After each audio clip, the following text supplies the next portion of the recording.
Hello!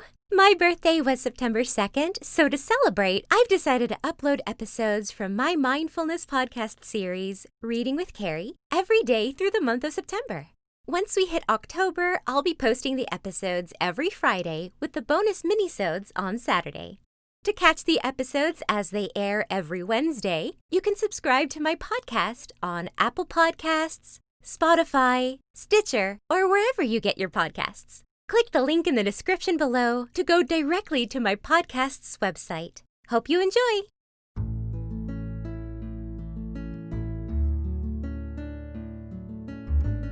Hello and welcome to Reading with Cari, a mindfulness podcast series that can be used as a sleep aid or to ease your anxiety and relieve your stress. I am your host, Cari Favole, and I am so thankful that you've decided to spend some time with me.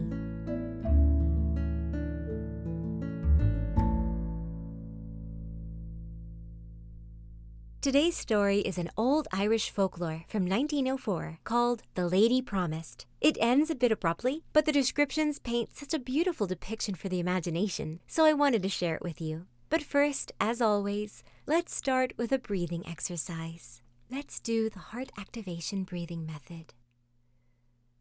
Close your eyes and just focus on breathing for a moment.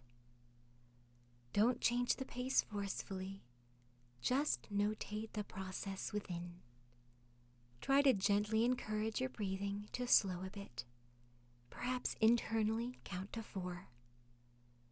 Let your breath rest within your lungs for a beat, and then let the breath back out on a count of 4, resting with your lungs empty for just a beat as well.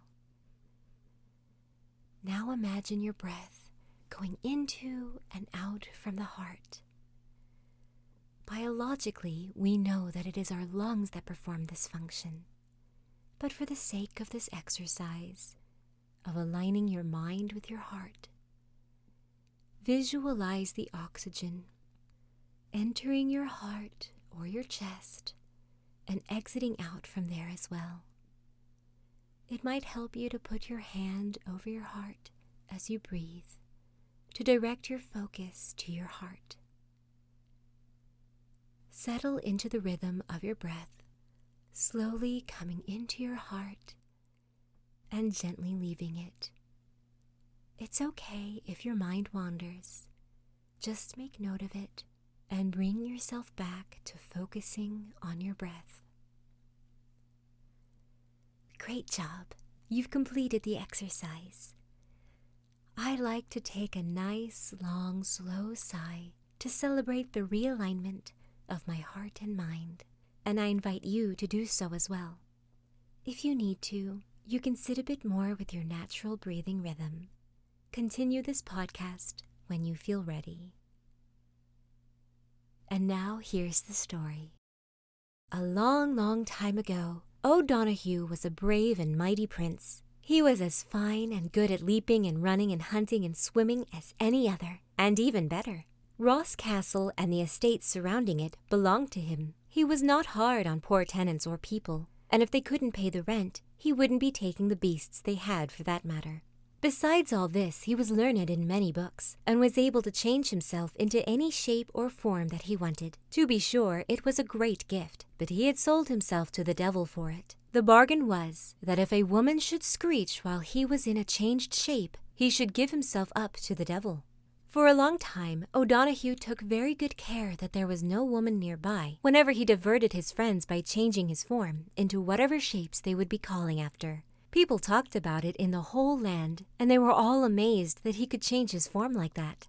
After he had shown off in this way for princes and many others in many places for some years, his wife said to him, "Why don't you show me any of your miracles that there is such talks about? Surely you will gratify your own wife before any stranger." She went on pressing him so well that he could not find in his heart to refuse her yellow locks and her large, light eyes anything at all. "Well then, dear Eileen," he said, "you must not open your mouth or say a single word, whatever becomes of me. If you do, all is lost."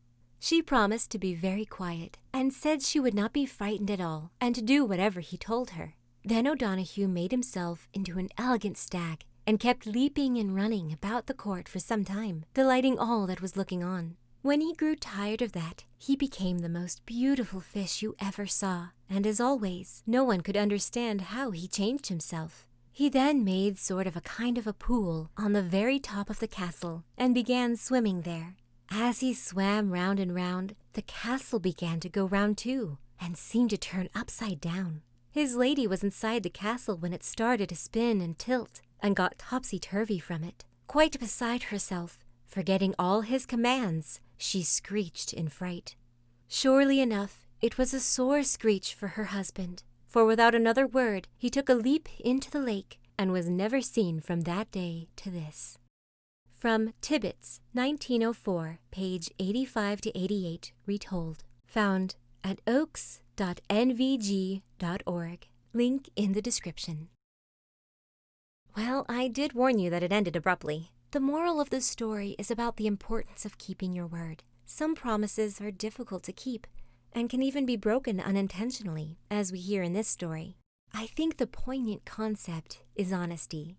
When you make a promise, you give someone your word that whatever you promised will be true.